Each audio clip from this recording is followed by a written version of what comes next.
Hey guys, this is Tauna. Today we have our final upgrade guide for the Precons from Bloomburrow. Make sure you subscribe, share the videos around and everything like that, and check out the other ones if you guys are interested in any of the other decks. So this one here is based around the animated army, similar to all the other videos. I'm going to go through a little bit of what the deck does, how I've gone about upgrading and what my thoughts were and stuff, and then through each of the cards and everything. So the base Precon thoughts, there is a lot of big enchants and artifacts in it, which is great. That suits the commander very well. There's also a lot of big creatures, including some that I don't think entirely fit the commander. Some of them do, some of them are a little bit like, this is a bit more generic. Some nice big mana rocks as well in here, but I kind of went about, not thinking of including those because they can either only attack or you can use them for mana, so I wasn't a huge fan of them. There's only one vehicle as well in there, and it is mostly focused on big enchants in my opinion. So my upgrades, I went and added vehicles because I think that Bloomburrow just works insanely well with vehicles overall, because vehicles already have, like, some of them already have like attack triggers and everything like that. They then become enchanted. You don't need to become animated. You don't need to go and crew them or anything like that. They just automatically become those 4/4 elemental, indestructible, etc things. I added in some better enchants and better creatures as well, and more raccoons as well for that expend mechanic and expend value, and better artifact synergy. All right, so looking at the additions I've added in, first up we've got Brazen Collector and Mirror. Both of them, are adding in a whole bunch of mana for us. And then Mirror also gets, when you expend 4, get 3 life, and then get to exile the top 2 cards of your library if you expend 8. And if we can get there, we want to spend as much mana in our turn as possible to get these kinds of things off. And Brazen Collector is just a really cheap way for us to get a red mana until the end of turn.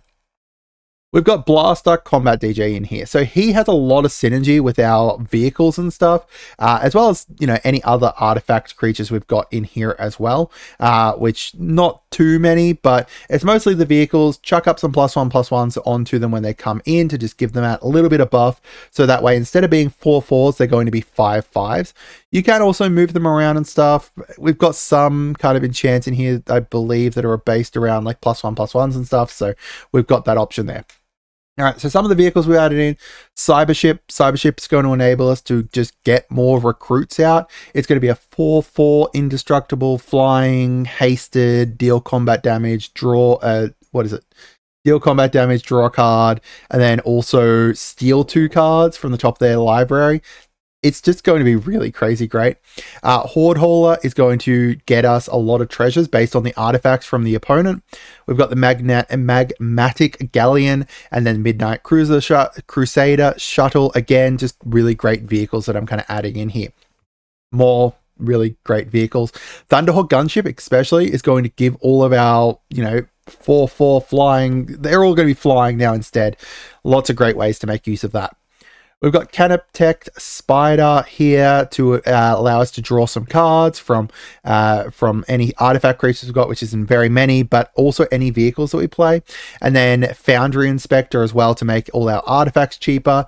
Chimil and Mystic Forge. So I've also added in some just generic, really great artifacts. So Mystic Forge enable us to cast down artifacts on the top, and Chimil's just going to allow us to discover 5. No, that's discover 5, right? So the fact that Bloomburrow relies on 4 cost or above, this is going to get us some potentially really great stuff here.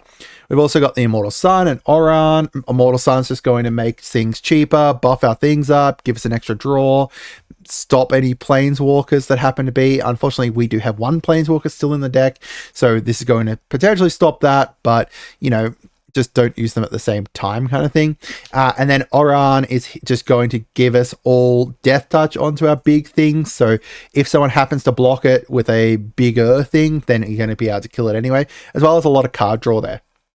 City on Fire and Gimli's, as I said, I grabbed some great enchants. So Gimli is going to allow us to make a target attacking creature fight another creature you don't control, so we can just essentially wipe something out.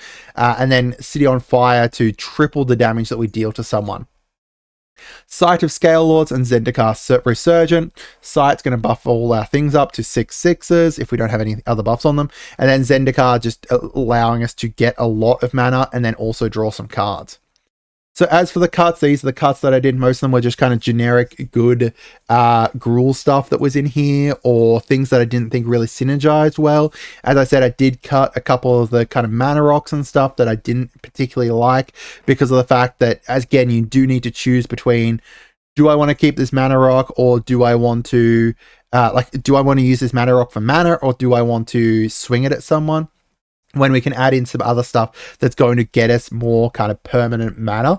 And, you know, like, there's some stuff in here, like Warstorm Surge, I just wasn't a huge fan of because of the fact that we aren't going to be playing many creatures. Ideally, we want, like, you know, a mix of creatures and other stuff when we could just get things that buff up all of our stuff instead.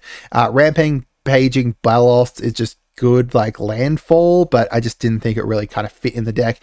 And Atali's just in here because they have to add Atali into nearly every precon that's got red there. So some more expensive upgrades you can look at. Guardian Project, really great, draw some cards. Cyberman Squadron's going to give all of our artifacts creatures. Keep in mind that when our artifacts get enchanted and, you know, animated, they are going to be artifact creatures then. They all have Myriad. So from there, let's just imagine that, you know, we make 3 Chimils. You can then technically stack it so that, oh no, that's at the end of combat. Whoops, not Chimil. You know, like, you could make 3 of, say, Thunderhawk gunships, and then you're going to get, you know, another 2 lots of the White Astartes warriors, or, you know, there's lots of different ways that you can potentially stack these in a crazy great way, and, you know, just get some really great value from all of your vehicles and everything from that. We've got Sylvan Library, just really great kind of enchants they can add in here. You know, it's decent option. We've got the One Ring as well, Portal to Phyrexia, just great, great, expensive, and artifacts you wouldn't necessarily use, but they are going to be really great in this deck, because not just because they're going to get a lot of value, like Portal for Phyrexia is going to get a lot of value from stealing stuff, but also you then get to attack with it too. Like, it's just a lot of great value from it. So let me know down in the comments what you guys think. I hope you guys had a wonderful day. The link's going to be down in the description and the comments for you. Have a great day and goodbye.